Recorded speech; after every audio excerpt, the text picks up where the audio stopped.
Buenas tardes. Vamos ya. Muy buenas tardes.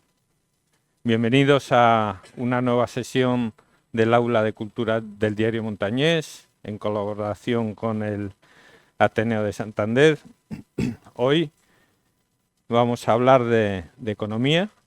Vamos a presentar la historia del pensamiento económico de Pablo Coto, publicado por la editorial Ramón Areces.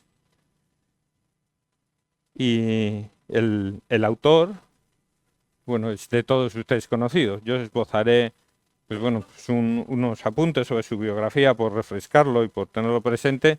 Todos ustedes lo conocen, es un veterano profesor de la Universidad de Cantabria, tiene una larguísima trayectoria intelectual, académica, divulgadora, investigadora. Él es catedrático de Fundamentos del Análisis Económico de la Universidad de Cantabria. Se licenció y se doctoró en Economía por la Universidad de Oviedo, en la que fue profesor titular, y desde el año 92 imparte sus clases en la Universidad de Cantabria. Ha sido director del Departamento de Economía, presidente de la Red Transnacional Atlántica de Consejos Económicos y Sociales del Reino Unido, Francia, España y Portugal, presidente del Consejo Económico y Social de Cantabria desde 2004 hasta 2010, decano de la Facultad de Economía y Empresas en 2 mandatos.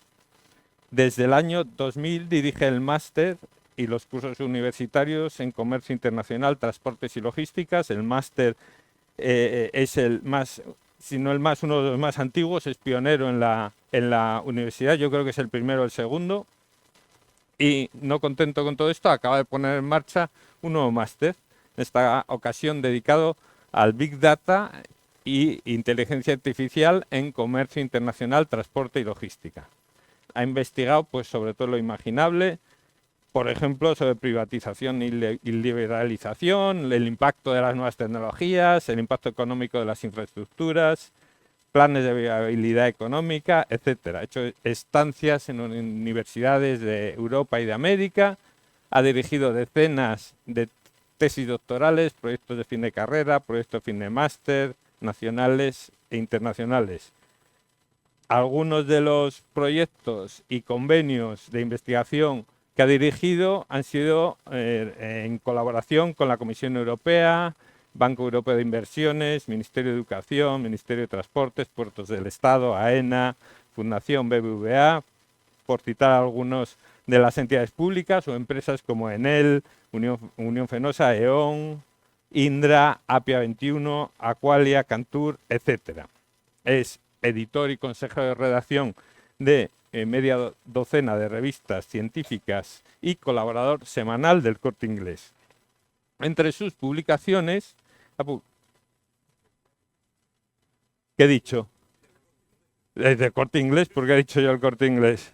Será por los libros del Diario Montañés. Ha publicado 32 libros, cientos de artículos científicos y divulgativos, y los últimos libros, por citar algunos, porque 32 son muchos que citar: Innovación empresarial, Clase creativa y desarrollo económico en España, Emprendedores o empresarios, Utility and Production, Crecimiento portuario y desarrollo regional, Transporte marítimo aplicado a la economía, el impacto del puerto de Santander sobre la economía cántabra, en colaboración con José Villaverde, el impacto de la nueva economía sobre el transporte, y el que hoy presentamos, ¿no? Este es un sucinto repaso a su currículum, en el que, además del trato personal, se puede subrayar su carácter expansivo, su carácter movilizador, concitador de iniciativas. Pues para quien no lo conozca, lo van a ver ustedes ahora mismo, presentando el libro. Cuando quiera, Pablo.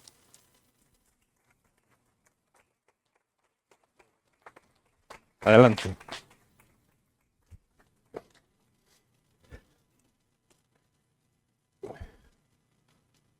Vamos a ver si funciona esto bien.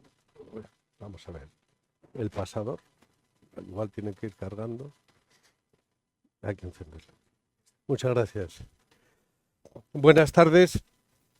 Lo primero en estos casos es agradecer, ¿no? Y creo que es de justicia que agradezca en primer lugar al Ateneo, este Ateneo que hoy me permite presentar el libro y, como no, pues las palabras quiero referirlas a Manuel Castañeda como su presidente. Así que muchas gracias al Ateneo por permitirme estar aquí. Y luego quisiera agradecer a Íñigo Noriega y al diario Montañés, bueno, pues que se hayan prestado, por decirlo de alguna manera, a la presentación del libro, que queremos hacer de una manera más o menos dinámica, ¿no? Y suelta. Es decir, lo que pretendemos hacer es, en media hora como mucho, hacer una exposición donde yo voy a relatar lo que se cuenta en el libro y a continuación pues nos sentaremos aquí y Íñigo Noriega me hará preguntas, lo abriremos a un coloquio con el público y trataremos de debatir en otra media hora aproximadamente para que el acto no dure más de una hora. Y luego observarán que yo soy peripatético, como los antiguos griegos, es decir, voy a estar paseando, no puedo estar sentado, sí me sentaré para la entrevista, pero lo que procuraré será hacer un resumen de todo ello. Quiero agradecer también a todos los presentes porque veo muchas caras amigas y en especial quiero agradecer a la editorial universitaria Ramón Areces que haya confiado en mí para esta aventura editorial y dado que esto me lo facilitó precisamente Fernando Bayón, pues quiero darle las gracias a Fernando Bayón por haber facilitado y hecho las gestiones para que la editorial Ramón Areces universitaria, que tiene gran prestigio, pues haya permitido que este libro viera la luz. Y una vez que he agradecido personalmente, y quiero agradecer a todos los que están aquí, veo muchas caras amigas, y bueno, vamos a tratar de entreteneros, básicamente, de que no sea una cosa aburrida de un conferenciante clásico y convencional. Por ello, lo primero que voy a hacer es básicamente, vamos a ver si esto va, básicamente ir a la presentación de la primera diapositiva, que va a ser esta, ¿no? Esto es una pintura que muchos de ustedes conocerán, que es una pintura de Paul Gauguin. Esta pintura de Paul Gauguin la hizo en Tahití en 1890 y el título que tiene la pintura es ¿De dónde venimos, dónde estamos y a dónde vamos? Básicamente la estructura de la pintura es de dónde venimos, que aparece aquí a la derecha, ¿no? Con el nacimiento de este niño y el cuidado de los padres y una fuente detrás. ¿Dónde estamos? Pues estamos reflexionando y con el fruto prohibido, que es el árbol del conocimiento. Y bueno, allí tenemos, en dónde estamos, tenemos también una figura de un ídolo que representa, pues, en este simbolismo de Gauguin, representa las religiones, las ideologías, representa la magia, la mitología, representa todo aquello que no conocemos a través de la ciencia a la que queremos acercarnos a través y a la luz del conocimiento con el árbol de la ciencia.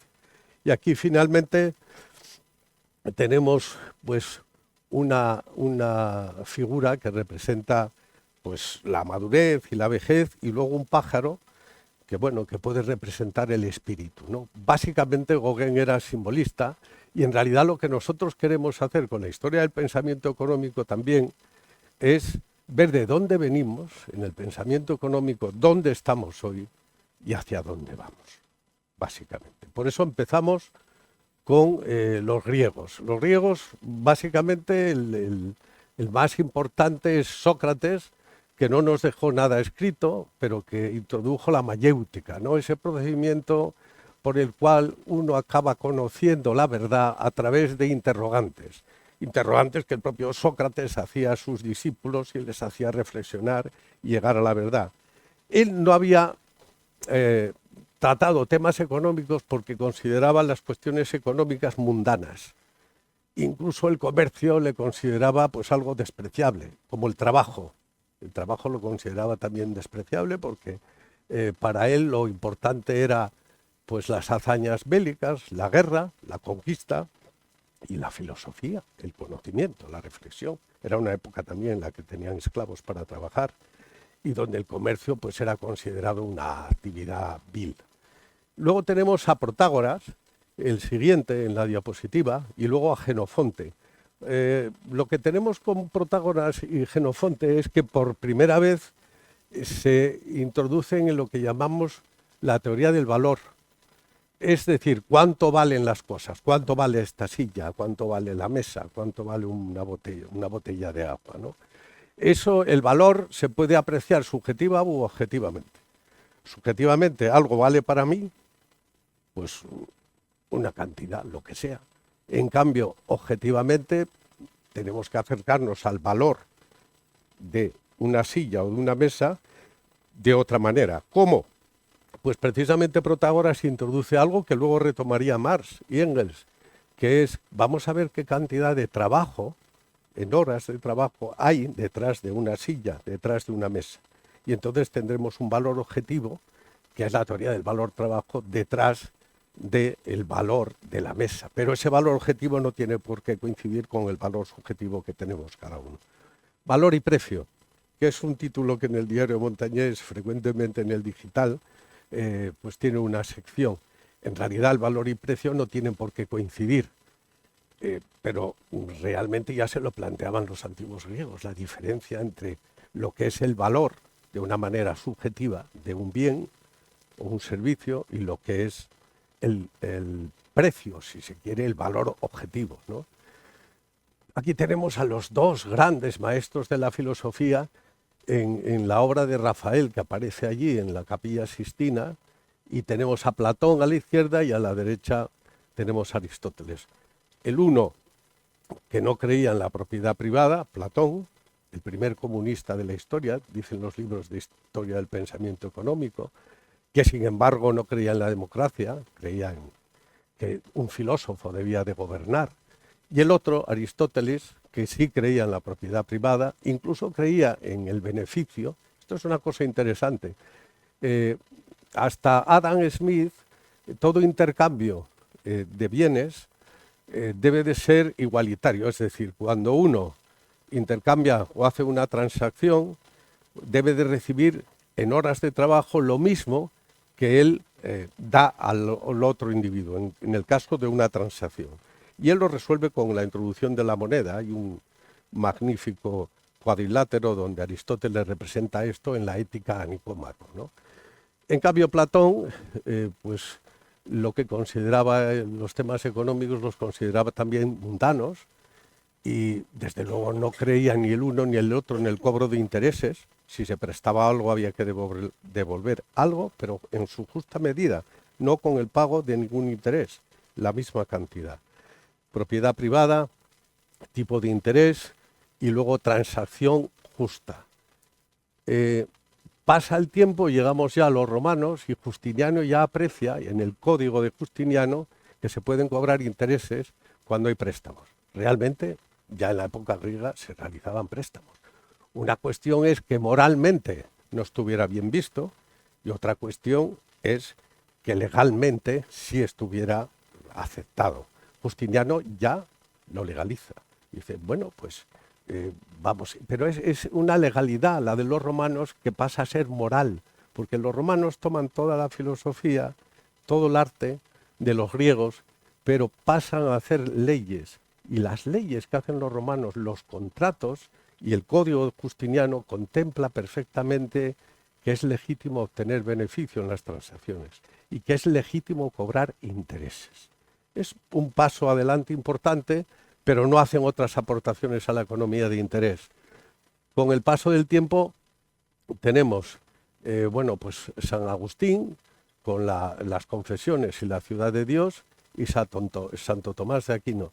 Claro, la diferencia entre los dos es que San Agustín es platónico y Santo Tomás de Aquino es aristotélico. Por lo tanto, San Agustín, pues el tema económico lo considera pues mundanal, superficial, de poco interés, mientras que Santo Tomás, en la Suma Teológica y en el Precio Justo, en Secunda Secundae, en el Precio Justo, lo que establece es que es legítimo no solamente obtener beneficios, sino también cobrar intereses cuando se realizan préstamos.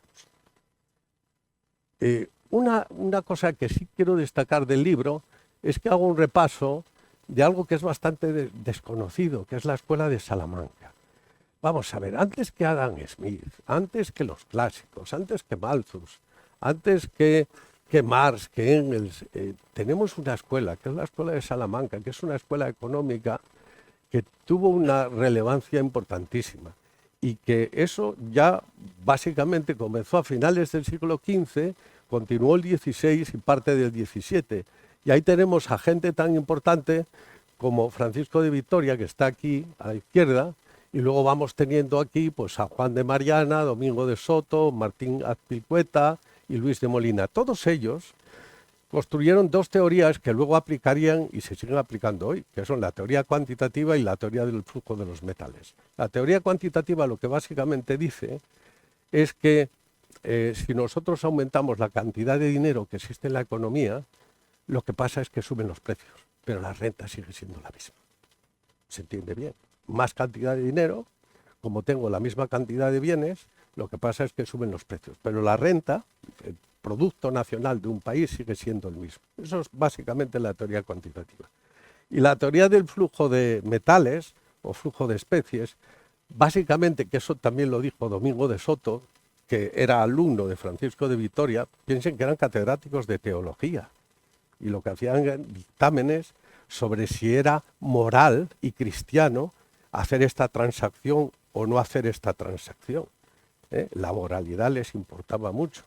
Pues con la teoría del flujo de metales, lo que ellos reflexionaron, particularmente Domingo de Soto y luego Juan de Mariana, es en lo siguiente, es que si llega mucho oro y plata, como llegaron de las Indias, y nosotros seguimos produciendo lo mismo, con tanto oro y plata, pues lo que vamos a hacer es subir los precios. Tuvimos una inflación tremenda del 300%. Eso lo contempla la baronesa Marjorie Hutchison, que precisamente hizo un estudio muy detallado de la escuela de Salamanca. ¿Y por qué suben los precios tantos? Porque la producción es la misma y tenemos más dinero.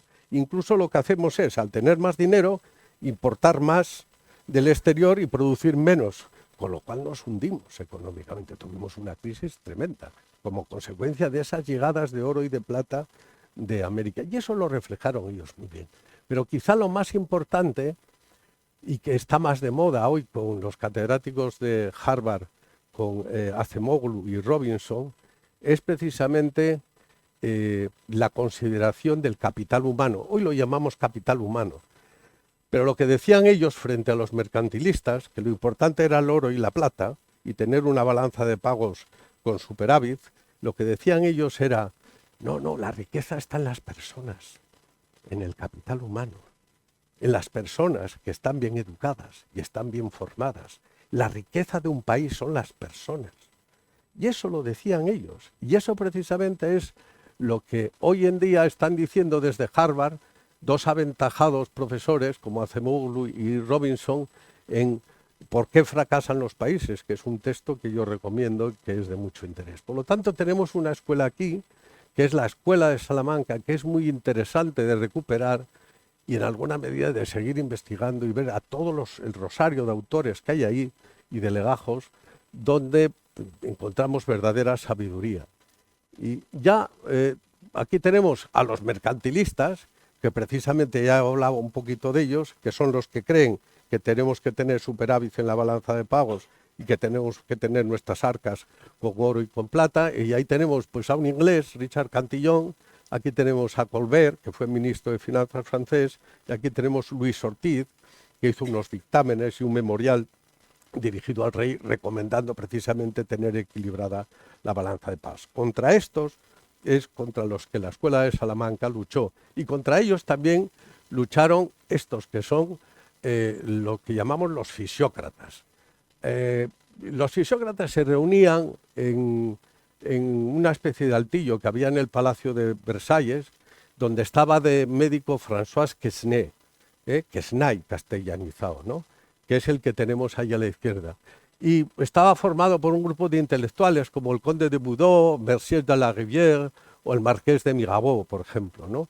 Y todos ellos se reunían en el Club de los Martes, precisamente, y se reunían allí para debatir sobre cuestiones económicas. Para ellos, Cratia Fisio, ¿no? El gobierno de la naturaleza. Para ellos lo importante y la riqueza no estaba en el comercio, estaba en la naturaleza, en los bienes que nos da la naturaleza, es decir, la agricultura, la ganadería, la pesca, etcétera, etcétera. Y todo lo demás no añadía verdadero valor a la economía. Y después de ellos ya surge, con estos tomó contacto Adam Smith y David Hume, y surgen estos autores que es lo que llamamos hoy en la economía la escuela clásica.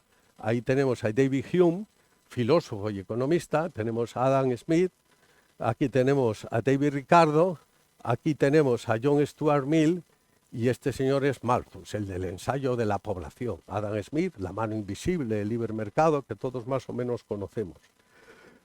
¿Tenemos a clásicos heterodoxos? Sí. ¿A quiénes tenemos? A Marx y a Engels. A mí la verdad es que me satisface leer más a Engels, El origen de la familia, la propiedad y el Estado, por ejemplo, porque yo creo que es el primer libro, junto con La sociedad anciana, que había escrito Morgan, que es el en el que se basó precisamente él, de antropología. En realidad nace la antropología ahí. Y la antropología es muy interesante. Marx, lo que es el Capital, el Manifiesto y toda la obra, en realidad es metafísica. En realidad es metafísica más que metodología propiamente dicha económica, ¿no? Desde el punto de vista económico, la metodología no es científica, aunque se hable del socialismo científico, pero tiene interés como metafísica de la historia y como una interpretación de lo que él llama las leyes del movimiento histórico, ¿no? Engels me parece mucho más interesante, sobre todo en su faceta de antropólogo. Tomó el ensayo de Morgan, que era un abogado que se encargó de estudiar un poco la evolución de las familias en los Estados Unidos, y él lo aplicó, yo creo que de una manera bastante razonable.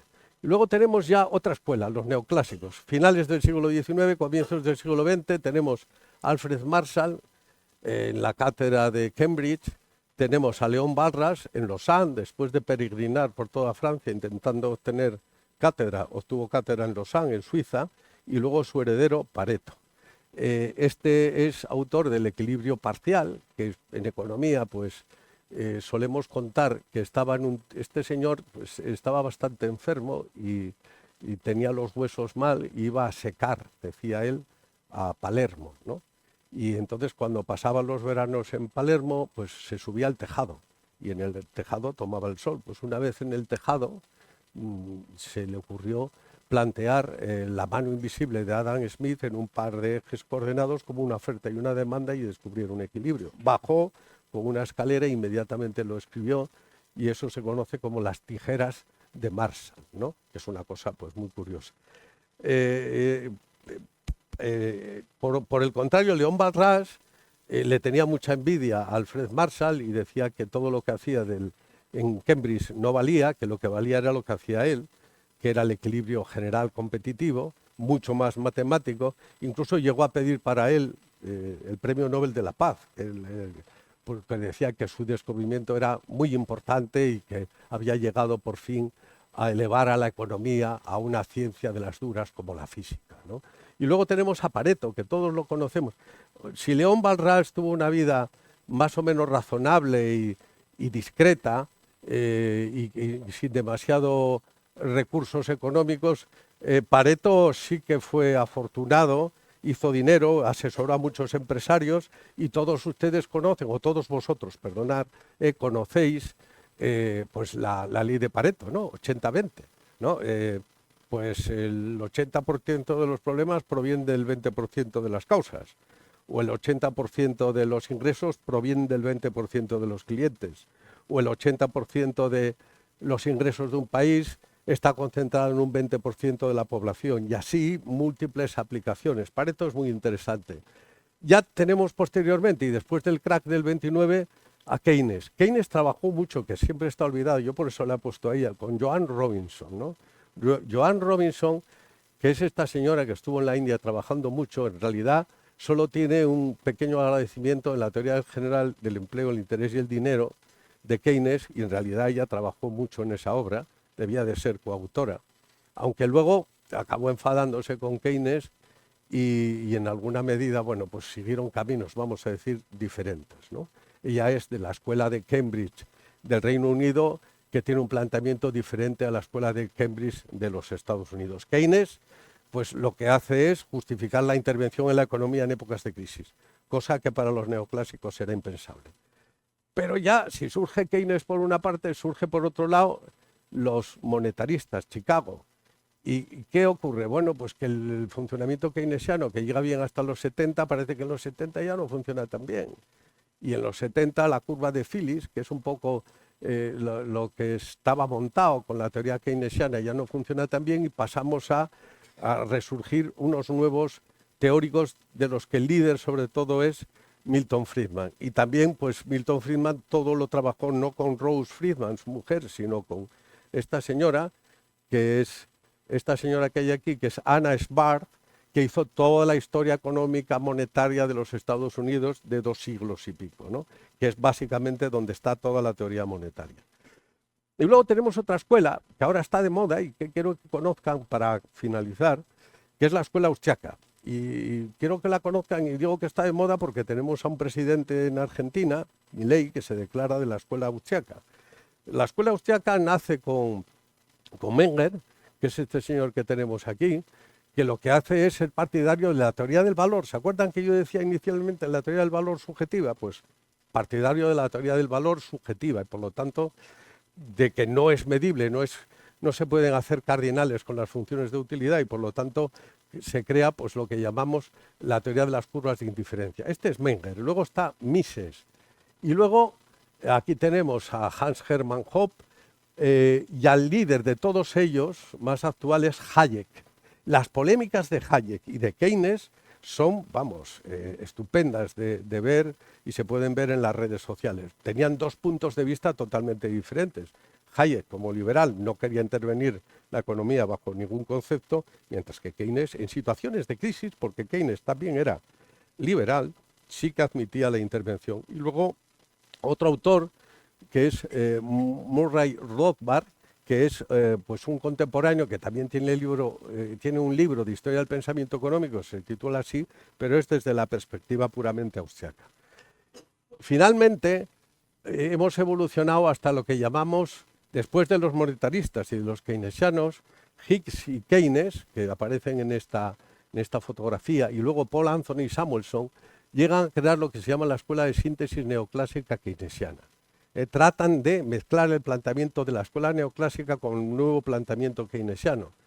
Avanzando en el tiempo, se hace pues una especie de síntesis keynesiana monetarista. Y aquí pongo a los presidentes, los 3 últimos presidentes de la Reserva Federal norteamericana, Bernanke, Yellen y Powell. Básicamente ellos lo que hacen es una especie de síntesis keynesiana monetarista que que es de naturaleza práctica y que no tiene una teoría económica sólida detrás. Y con esto finalizo mi exposición y pasamos a hacer la entrevista. Yo creo que en tiempo más o menos debo de estar en la media hora, ¿no? Por ahí. Gracias.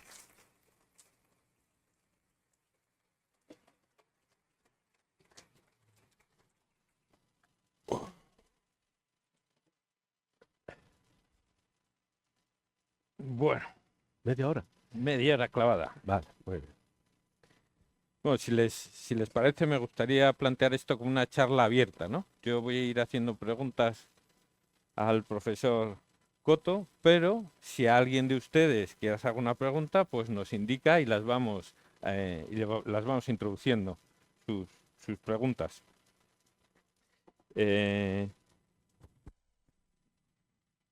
Voy con una. Venga.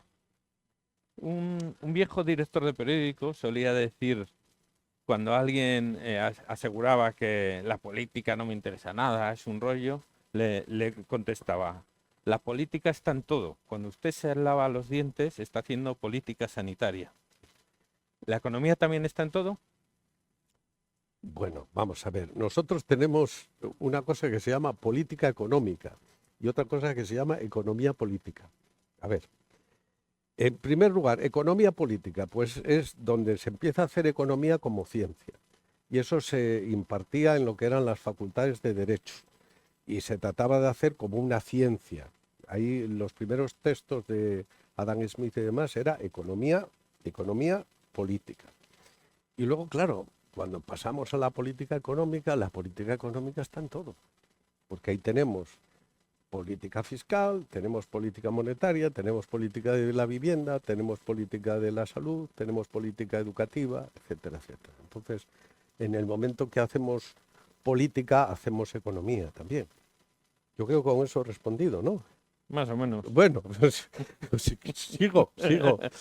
Quiero decir, a ver, toda la parte de política económica pues está en nuestra sociedad. Todo en realidad acaba siendo no solo política, sino política económica. Eso es. Eso, ahora ya he respondido, ahora sí. Sí. Hace usted una digresión muy. Claro, este libro en realidad es un libro de economía, pero no es un libro solo de economía. Es un libro de pensamiento, es un libro de historia, es un libro que aporta muchas visiones, ¿no? Y en un momento dado hace una reflexión en la introducción, me parece que sí, la tengo aquí, que es más larga, pero bueno, si les parece les leo unas líneas que me parece muy interesante y además muy bonita. Y dice, se puede decir que la felicidad coincide con la abundancia entendida como el desborde de la plenitud en todas las áreas de la vida. Por eso la felicidad requiere también tomar decisiones que pueden a veces ser difíciles, tales como elegir la gratificación retardada. Más que todo requiere desarrollar un buen carácter y la fuerza de voluntad para hacer lo correcto, incluso en situaciones difíciles. Así la felicidad es, antes que nada, quiénes somos y no lo que logramos. La felicidad no depende de las circunstancias externas, aunque sean difíciles. Por lo tanto, en las circunstancias del presente, de crisis de valores y recursos, tenemos una oportunidad preciosa para desarrollar ese estado del ser, porque como decía Aristóteles, solo hay felicidad donde hay virtud y esfuerzo serio, pues la vida no es un juego. Me parece que es un texto como otros tantas joyas que hay a lo largo. Estaba inspirado yo ese día, estaba inspirado, sí. Sí, pues lo escribí yo, vaya. Pues, sí. Al hilo de esta reflexión, le hago otra. ¿Es la economía un medio o una forma de medir la capacidad del hombre para alcanzar determinadas metas en su paso por el mundo? A ver, una forma de medir o un medio, es que son dos cosas. Sí, ambas. Puede ser las dos perfectamente. O sea, la economía es un medio en tanto y cuanto es un conocimiento para alcanzar metas. Y por otra parte, desde la economía nosotros medimos. Es más, los procedimientos que empleamos los economistas de medida pues son de lo más sofisticados que puedan existir. Tenemos ahí estadística económica empresarial, econometría, programación lineal, matemáticas que hacemos desde economía. Yo enseño de hecho matemáticas para economistas y optimización, etcétera, y por lo tanto yo creo que es las dos cosas. No voy por la solución fácil, pero son las dos cosas. Es medio y también tenemos nuestros propios métodos de medir. ¿Qué reflejos de cada época pueden apreciarse en el momento actual? De cada época de pensamiento económico tiene una traslación actual. Si les parece, voy enumerando los principales y usted va diciendo, ¿no? Por ejemplo, los clásicos. Todo está en los clásicos. Usted los cita como origen del pensamiento económico. ¿Ahí está todo lo que después aparece? No, en absoluto, que va. No. ¿Qué es lo más importante de los clásicos en hoy los en clásicos, día? Los griegos, concretamente. No, vamos a ver, yo los clásicos he tratado de... los griegos. Los clásicos hablo como los clásicos grecorromanos, pero en este caso los griegos. Del pensamiento griego yo creo que todavía podemos ir aprendiendo, si está todo ahí.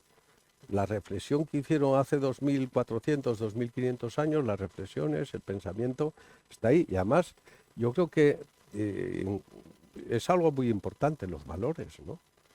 Precisamente ellos hablaban del valor del esfuerzo, el valor del esfuerzo, el valor del trabajo, el valor de la amistad, el valor de la familia, el valor de la educación. Es decir, los valores están en el pensamiento de los griegos Y luego ahí tenemos diferentes escuelas. Por una parte tenemos los epicúreos, luego tenemos los estoicos. Tienen diferentes planteamientos, pero siempre es la virtud, siempre buscando la virtud, con esfuerzo, con trabajo y con renuncias. La satisfacción retardada, la capacidad de ahorrar hoy para pues, tener y preservar un futuro, ¿no? Es decir, yo creo que el pensamiento de los clásicos griegos sigue en vigor, y sigue en vigor sobre todo en valores humanos, que esa es otra idea que también se desliza a lo largo de todo el libro, que es hacer una economía más humana, recuperar el humanismo, porque el pensar que los empresarios solamente pretenden maximizar beneficios, eso no es verdad. Ningún empresario pretende maximizar solamente beneficios. Y el pensar que nosotros nos movemos a la hora de trabajar solamente por el sueldo o el salario que tengamos, tampoco es verdad del todo, ¿no? En realidad existen pues, otro tipo de salarios emocionales o de situaciones en las que tú te sientes bien dignificado en el trabajo, ¿no? Ese trabajo que llamamos hoy trabajo decente, ¿no? Entonces, por lo tanto, este tipo de consideraciones yo creo que influyen en las decisiones humanas y hay que recuperar esto que podríamos llamar la economía, pero desde un punto de vista humanístico. Yo creo que eso es muy importante, muy importante. Roma, ¿qué nos dice Roma hoy en día? Roma, los contratos. Al final, básicamente, que hay que cumplir la ley y que el mensaje que daba Roma, que no era adecuado, precisamente es que lo que está escrito en la ley es lo moralmente correcto. Y eso los griegos lo tenían claro. Una cosa era, vamos a ver, hay que entender la ética como el ethos, que es el estudio y la reflexión sobre lo que está bien y lo que está mal, y la moral, que es algo cambiante con la cultura, con el medio en el que te desenvuelves, ¿no? El sentido del bien y del mal es diferente. Pues nosotros seguimos diferenciando ética de moral, pero ocurre ahora que los humanos hacen una ley, la ética consideramos que eran unos valores objetivos universales de lo que estaba bien y lo que estaba mal, y la moral era la que era cambiante, pero ahora ya se identifica lo que está en ley, se identifica con lo que es moral y con lo que es ético. Y no, hay que hacer como Aristóteles. Aristóteles hablaba precisamente del equilibrio entre el logos, el patos, el logos el conocimiento, el patos la pasión. Luego teníamos el ethos, el sentido del bien y del mal, y luego el kairos, el momento en el que uno es capaz de llevar a cabo una cosa. No es lo mismo hacer un ejercicio de oratoria defendiendo a alguien acusado de algo en un momento determinado que hacer ese mismo ejercicio, bueno, pues en una taberna, ¿no? La circunstancia. La circunstancia, el momento, la circunstancia es fundamental. El Islam, además de la numeración. Vamos a ver, el tema del Islam se refleja en el libro, ¿eh?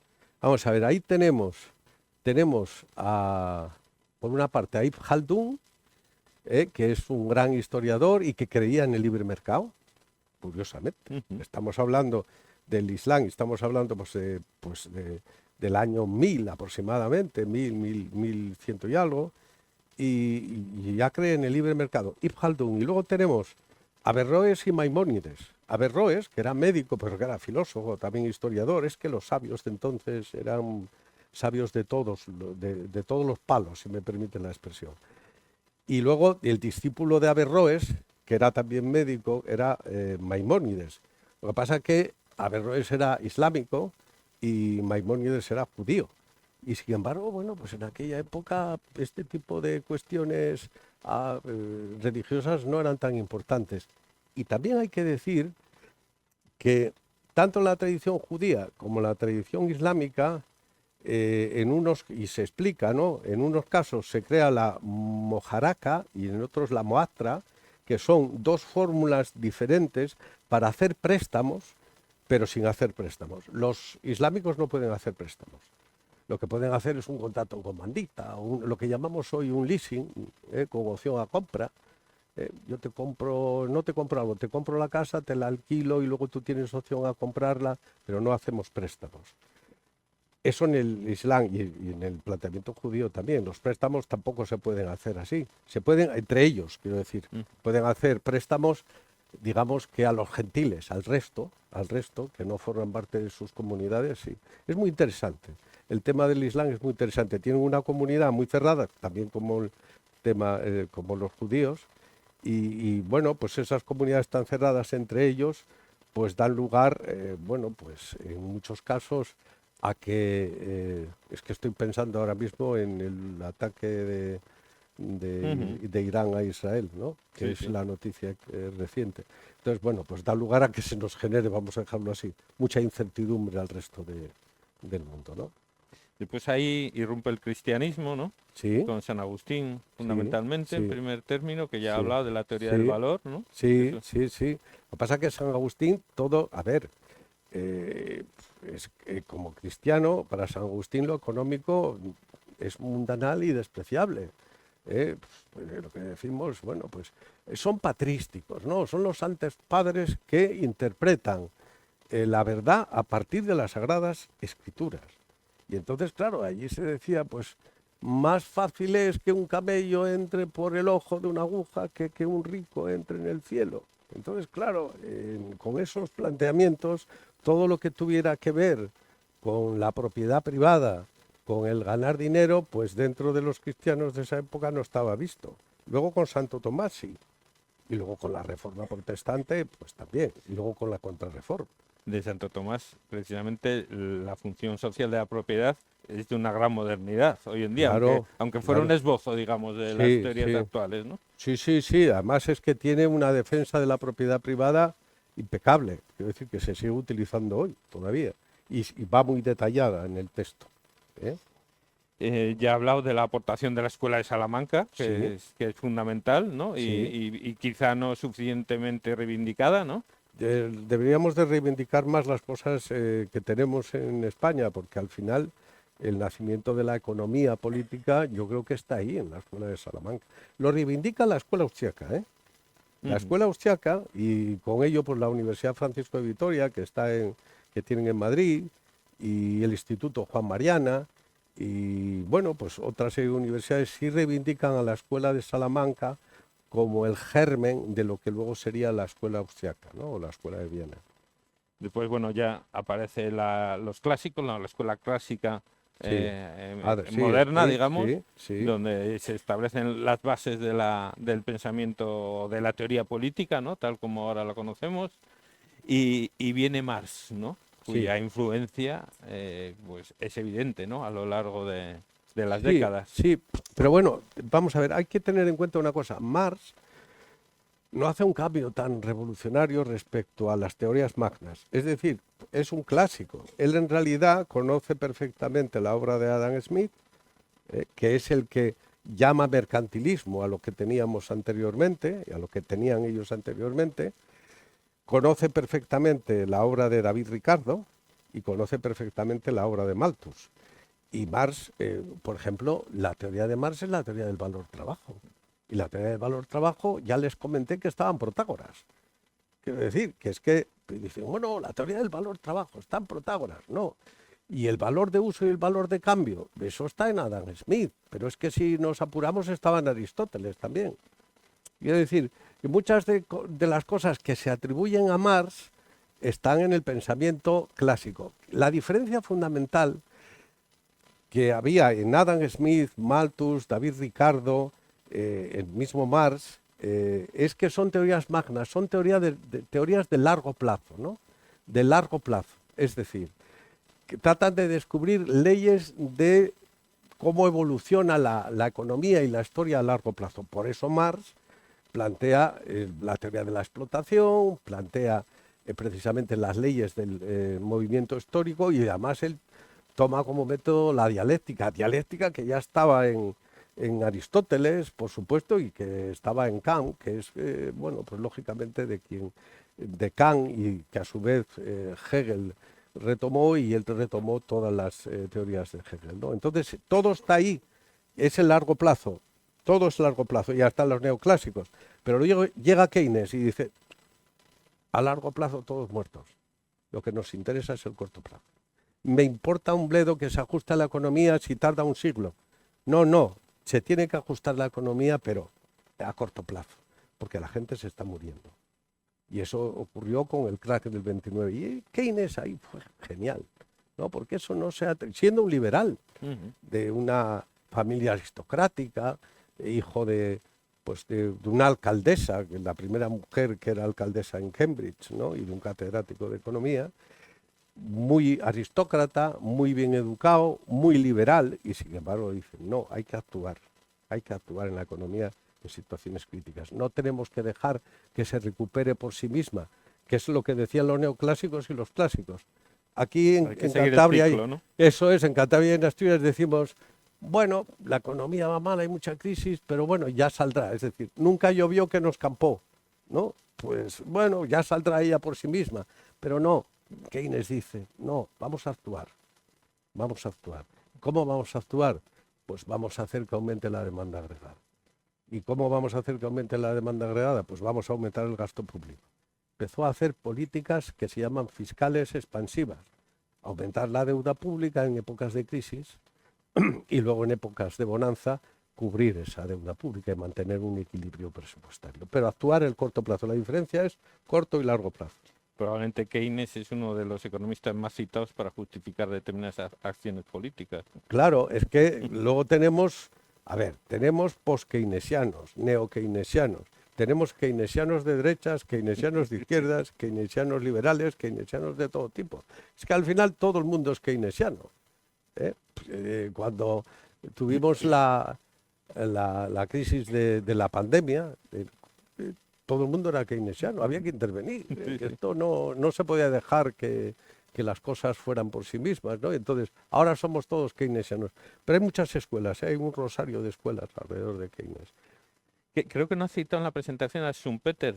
¿O sí? Bueno, en el libro sí, en la presentación no. A ver, es que dedica un buen espacio, le da mucha importancia. Sí, Schumpeter a mí me atrae mucho la figura de Schumpeter y vamos a ver, el libro anterior que escribí, que era Emprendedores o Empresarios, que en realidad es de la cooperación natural a la global, básicamente la idea es que es el emprendedor que se acaba haciendo empresario, que es motor, de que la sociedad progrese. Eso en toda la historia de la humanidad, y eso se va viendo desde los principios de cooperación de los primeros pueblos y aldeas hasta la actualidad, ¿no? Entonces Schumpeter, claro, es clave, porque Schumpeter, la figura del emprendedor y del empresario en Schumpeter, es el verdadero motor de la sociedad. Y Schumpeter, lo que ocurre es que primero es de la escuela austriaca, pero se va, como consecuencia de la Segunda Guerra Mundial, a Harvard, y en Harvard pues ya se vuelve liberal. Y después de liberal se acaba haciendo, pues, en el libro lo llama el desarrollo, el desenvolvimiento, lo podríamos traducir, del capitalismo, pues acaba ya dudando un poco, incluso habla del fin del capitalismo, que eso se traslada al libro, diciendo que, bueno, que al final llegaremos a una especie de convergencia de sistemas y de convergencia de sistemas económicos de todo tipo, y en algo parecido a lo que él llama una socialdemocracia o algo así, ¿no?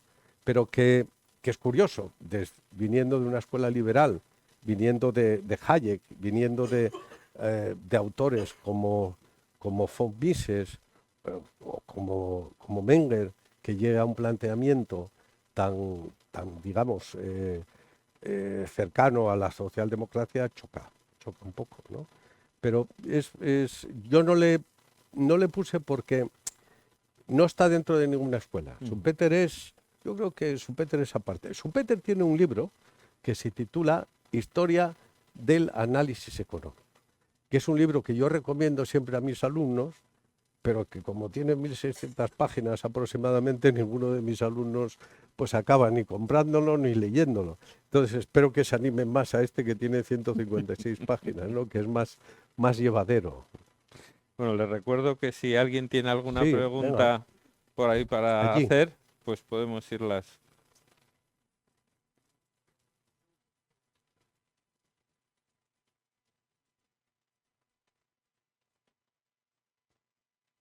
Durante el régimen de Pinochet en Chile, Sí, sí, aquí se publicó que él había contratado, llamado a los Boys de Chicago, o sea, sí. a la escuela de Milton Friedman. Quería preguntarle, Milton Friedman logró implantar su teoría económica en Chile y fue positivo para la economía de Chile. Gracias. Vamos a ver, en realidad, como casi todas las informaciones, hay sesgos, ¿no?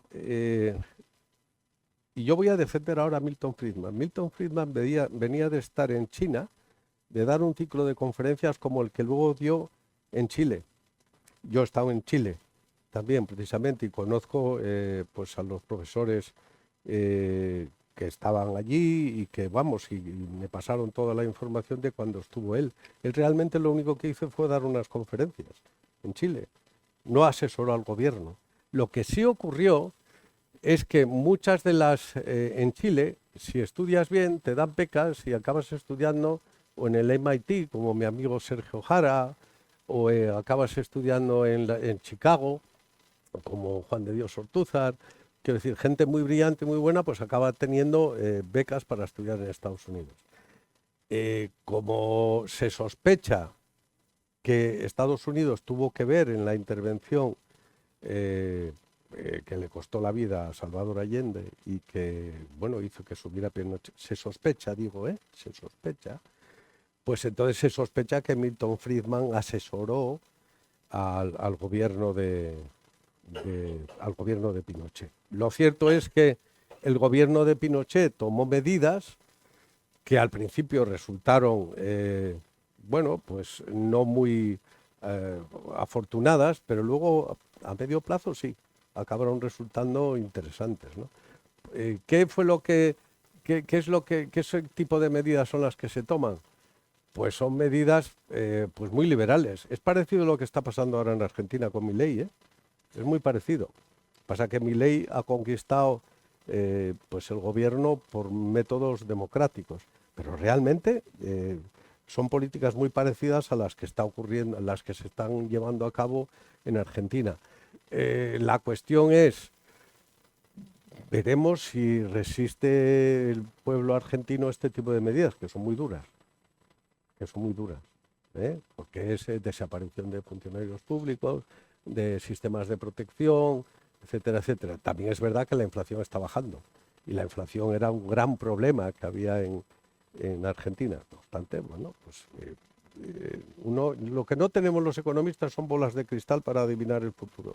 Lo que podemos establecer son relaciones de causa-efecto, como pueden hacer otro tipo de científicos, pero desde luego bolas de cristal para adivinar el futuro no. Creo que he contestado. Sí, sí tuvo importancia económica en Chile y la sigue manteniendo. Es decir, si fue positiva la influencia de ese economista estadounidense. La influencia. Sí, sí, por ejemplo, Hay en escuela. el tema de las pensiones, por ejemplo. En Sí. Chile. Eso sí, esa teoría de Milton Friedman se implantó y tuvo... No, vamos a ver, el sistema de pensiones en Chile cambió. A ver, hubo un sistema de pensiones que era privado y que convivía con el sistema público, pero eso ha desaparecido y han pasado todos a un sistema que es público, preservando los derechos que tenían el privado. Eso no. Y también pues ahora mismo está en una situación pues diferente a la que tenía entonces. No se puede decir que llevan a cabo políticas económicas tipo, a mí no me gusta eso de Chicago Boys, ¿no? O de Harvard Boys, ¿no? Porque, bueno, en realidad los monetaristas no son todos iguales. No es lo mismo el planteamiento que hacía Milton Friedman que el que puede hacer George Stigler, que también es de la escuela de Chicago, ¿no? Son premios Nobel los dos, son diferentes y tampoco, aunque sean de la misma escuela, tampoco coinciden y tampoco son boys. Son seniors, son gente, vamos a ver, son gente bastante seria, ¿no? Sí. ¿Qué opina de las medidas de Milei? en su conjunto, Bueno. dejando un poco a lado el histrionismo, Bueno, vamos a ver. ya que lo ha A ver, mencionado, ¿no? el histrionismo está muy bien para alguien que se dedica a la política, porque bueno, pues nada mejor que exagerar, hacer teatro para llamar la atención, ¿no? Dejando al lado el histrionismo, Milei es un profesor de teoría económica, y es profesor de teoría económica, es doctor, y es respetable, tiene publicaciones, y está llevando a cabo una política económica liberal de corte de la escuela austriaca, que yo no coincido. Yo no coincido con la escuela austriaca, porque entre otras cosas, la escuela austriaca es más, ¿cómo podríamos decir? Más filosófica, menos medible, menos aparato matemático, menos econometría, menos estadística. No cree en los modelos que hacemos nosotros en la teoría, vamos a llamar, en la corriente principal, ¿no? El mainstream. La corriente principal pues, es el empleo de las matemáticas, de la econometría, de la teoría económica, de los modelos que llamamos convencionales, que realmente es lo que está aceptado por todo el mundo, y ellos pues, son más pues de discursos lógico-deductivos y de planteamientos pues de liberales que creen en el liberalismo individual, que es la base de todo el sistema austriaco, ¿no? Pero bueno, también puedes acabar, antes lo comentaba con alguien, siendo un diletante, ¿no? Tanto individualismo. Usted ha dicho que los economistas no tienen una bola de cristal, pero precisamente se les reprocha que explican muy bien lo que ya ha ocurrido, ¿no? Claro, Y sin embargo, no lo anticipan. claro. ¿Está de acuerdo con que la economía es una ciencia exacta No, que predice a posteriori? pues no, es que vamos a ver, es que ni las, no hay ya, vamos a ver, ya se ha quitado el nombre hasta de las ciencias exactas. Vamos a ver, aquí ahora ya no hay nada exacto. No hay nada Las exacto. matemáticas, ¿no? No hay nada exacto. Algo que sea una identidad, pero es Una fórmula, tautológica. una Una fórmula. fórmula es una tautología que está definida como algo que per se, axiomáticamente, a esto es igual a esto. Y luego nosotros podemos demostrar y desarrollar. Eso es exacto. Pero en el momento en que medimos, bueno, pues lo que podemos hacer es aproximarnos a la medida de algo. Pero predecir, aquí nadie puede predecir. A ver, la meteorología, por ejemplo. Bueno, ha avanzado mucho Una la rama, meteorología. sí, pero una rama de las ciencias Ahora en 4 físicas días y lo medioambientales. clavan. Bueno, precisamente con nuestra bahía de Santander, que tenemos un microclima, no acierta mucho. ¿eh? En general. Pero podemos hablar de medicina, por ejemplo. Nosotros trabajamos muchas veces y tenemos buenos ejemplos por aquí. Por ahí está David Cantarero, ¿no? Trabajamos con economía de la salud, y tenemos a gente que trabaja muy bien precisamente con la medicina, ¿no? Y medimos y sabemos si tenemos herramientas para medir. De todas maneras, decía, yo creo que yo creo que era Voltaire, ¿no? El que decía aquello de que la medicina es el arte de entretener al enfermo mientras la naturaleza hace su curso, ¿no? Yo creo que está respondido, ¿no? Por alusiones, no sé si David A lo Cantarero mejor quiere David hacer Cantarero quiere decir algo. alguna pregunta o alguien más. Venga, por allí. A ver, te voy a tutear, Pablo, porque me sale así. Sí, yo quería hablar de tú, ¿no? De tú. Al principio nos hablaste de que ibas a decir un poco de dónde venimos, pero te queda la parte que también dijiste, y te voy a pedir que saques la bola de cristal ¿A dónde vamos? a nivel personal, de decir, ¿hacia dónde crees que va la economía? ¿Cuál crees que va a ser? O que nos digas algo, ¿qué intuyes tú? ¿Qué dirección va a tomar la economía? ¿O hacia dónde vamos? Vale. Esa es la pregunta. Vale, vamos a ver. El otro día un periodista del diario Montañés, haciéndome una entrevista, me preguntó algo parecido, ¿no? Y yo le contesté que vamos a ver, cuánto tiempo había que predecir, ¿no? Porque claro, no es lo mismo a 10 años que a 50 años, a 100 años o 200. En realidad, en un horizonte no muy lejano, pues el trabajo desaparecerá. Todos los procesos de la inteligencia artificial generativa y toda la automatización va a llevar a que el trabajo, como hoy lo conocemos al menos, acabará desapareciendo. No habrá problema, en principio, no tendría por qué haber problema ni de alimentación, no tendría que haber problema de trabajo, que son, bueno, pues problemas serios que tenemos. Tendríamos recursos para educarnos amplísimos, con la inteligencia artificial, y por lo tanto parece que tendríamos todos los problemas resueltos. No tendríamos desempleo, no tendríamos inflación, no habría problemas de deuda y tal. A mí lo que me preocupa realmente es, pues algo que yo creo que preocupa a bastantes personas, es las nuevas tecnologías y la inteligencia artificial, hasta qué punto pueden acabar en pocas manos y esas pocas manos pueden manipular al resto.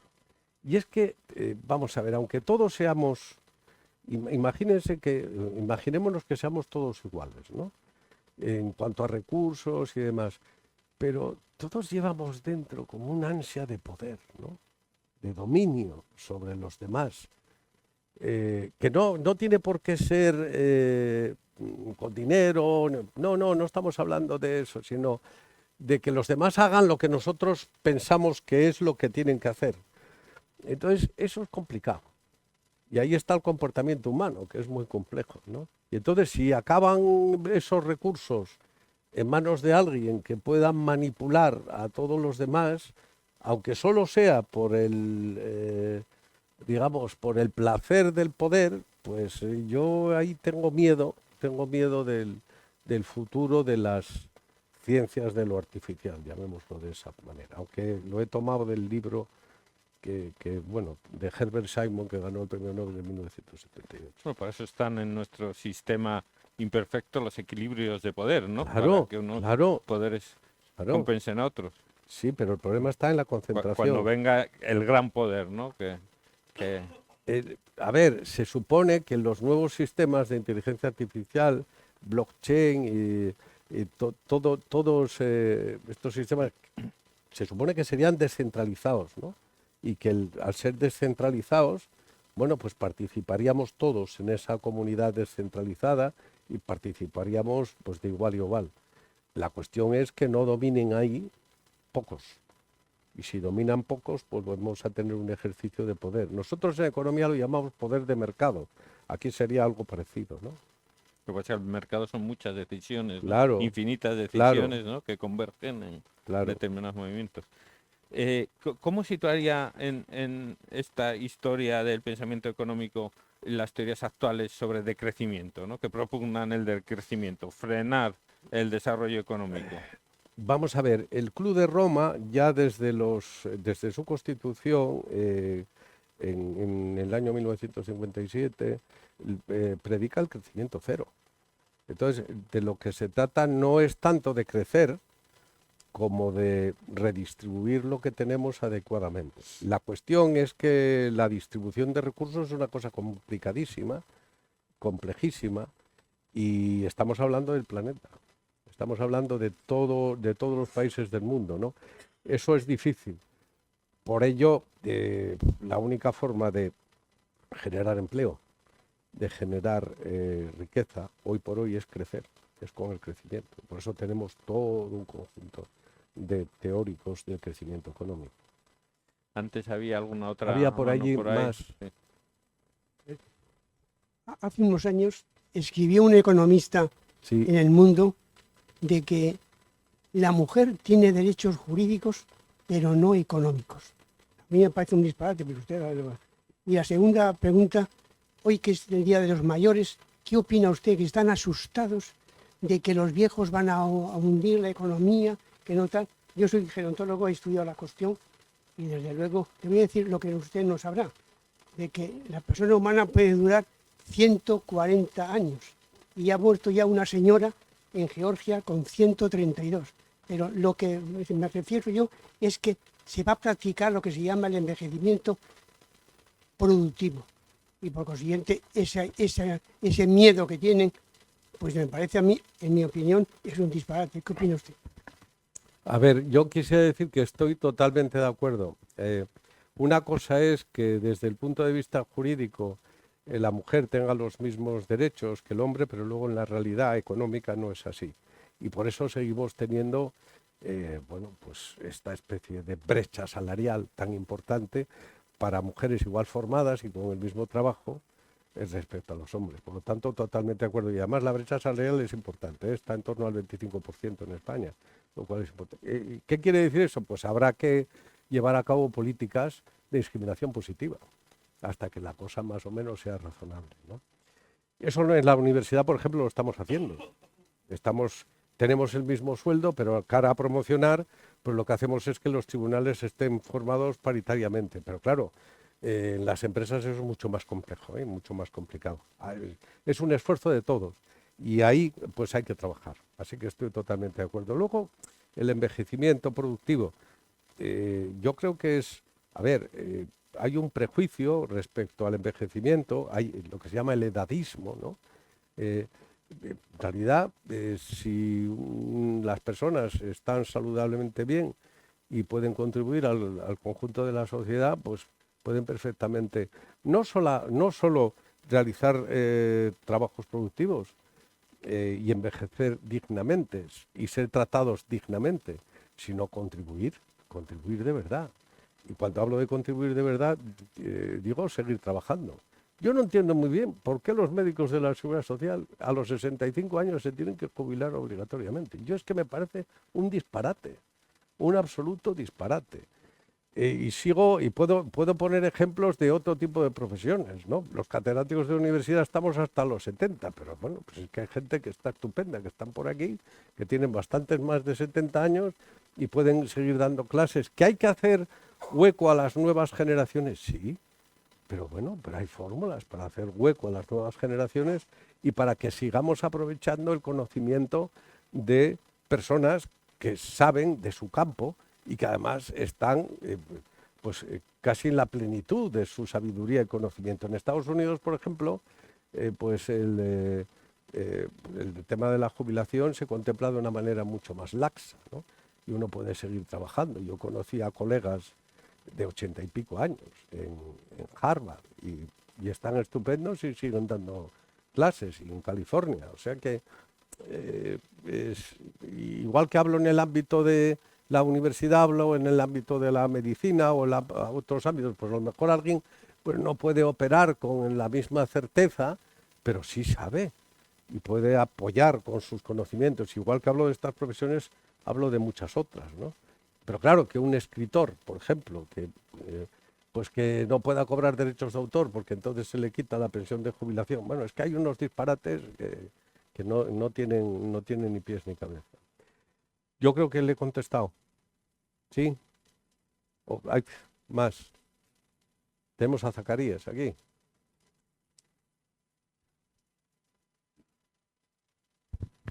La hermandad del queso. Me ha interesado mucho pues, todo ello, magnífico, tanto que voy a coger el libro, y yo de economía pues no sé nada, como de otras cosas tampoco. Pero me ha interesado mucho la política que aplica o que quiere aplicar en la Argentina el nuevo presidente. Eso por una parte, ¿qué es en lo que le aplica y cuál es la diferencia? Y se está empezando a ver. Y la otra pregunta es, ¿la globalización va a seguir aniquilando al individuo como ser único en la Tierra? Vamos a ver. Respecto a la primera pregunta, la política económica de estilo austriaco lo que hace es liberalizar la economía. Por lo tanto, todo lo público desaparece, se pierden muchos puestos de trabajo y los funcionarios también desaparecen y también se pierden muchos puestos de trabajo. Lo que pasa es que se sanea la economía en tanto en cuanto tienes menos gasto público. Pero estamos haciendo desaparecer trabajo y hay que tener en cuenta que los trabajadores tienen sueldos y salarios y los sueldos y salarios tiran del consumo y el consumo tira de la demanda agregada y está a su vez de la oferta y hace que crezca la economía. Por lo tanto, peligroso el camino. Es una política liberal que está siendo efectiva en algunos aspectos, por ejemplo en el monetario, pero en el del empleo no. Se están perdiendo muchos puestos de trabajo. Respecto a la globalización, la globalización ya ha sufrido un freno con la pandemia. Es decir, antes de la pandemia la globalización era un hecho y todo el mundo pensábamos en la división internacional del trabajo, en la especialización y en un mundo más global.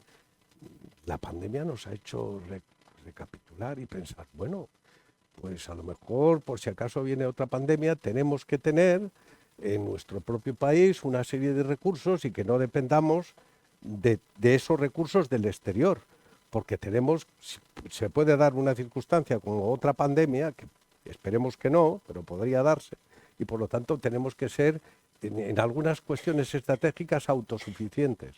Por ello, bueno, ya no hay tanta globalización después de la pandemia como la que se predicaba y preconizaba con anterioridad a la pandemia. Y yo creo que eso es bueno también. Estamos de acuerdo, ¿vale? Más preguntas. Por aquí, por allí, por allí. A ver. Tenéis que dejarme tiempo para firmar libros. Vamos a hacer las últimas preguntas y que si no, no me da tiempo tiempo a firmar para libros. la firma, que Vale. hay que firmar muchos libros. Pablo, la mía es muy rápida. Sí. Si querías entretenernos, nos has entretenido muy bien. Muchas gracias, Te lo Jaime. agradezco. Salvando las distancias con los pensadores de la historia del pensamiento económico que nos has citado, si tuvieras que citar a un español en la historia del pensamiento económico, ¿a quién citarías? A un español. Vamos a ver. ¿Me dejas citar a varios? Vamos a ver. Yo vuelvo otra vez a retomar la Escuela de Salamanca, que ya lo manifesté.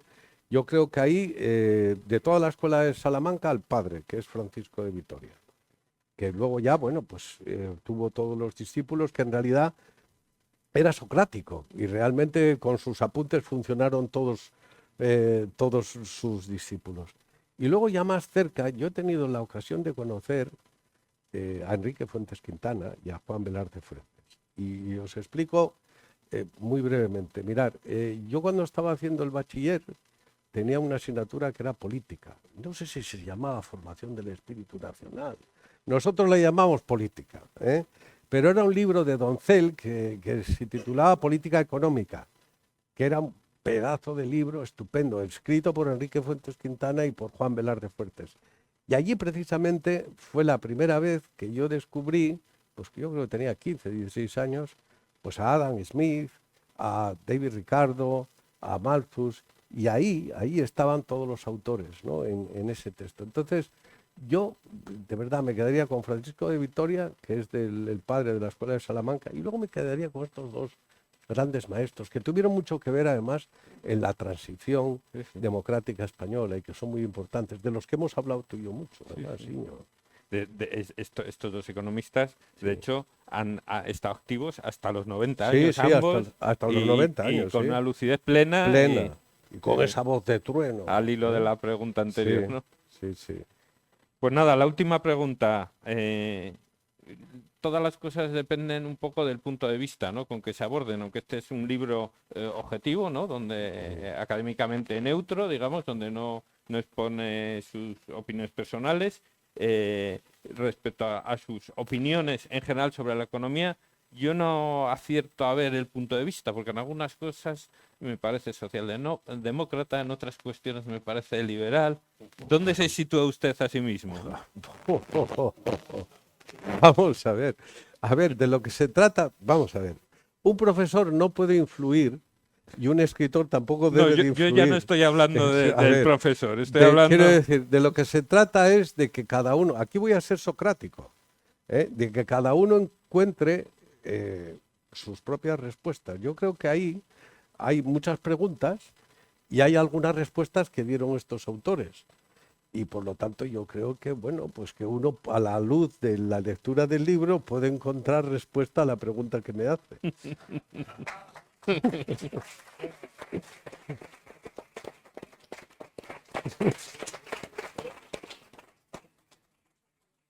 Pues muchas gracias y si les parece dejamos al autor confirmando los ejemplares que ustedes deseen.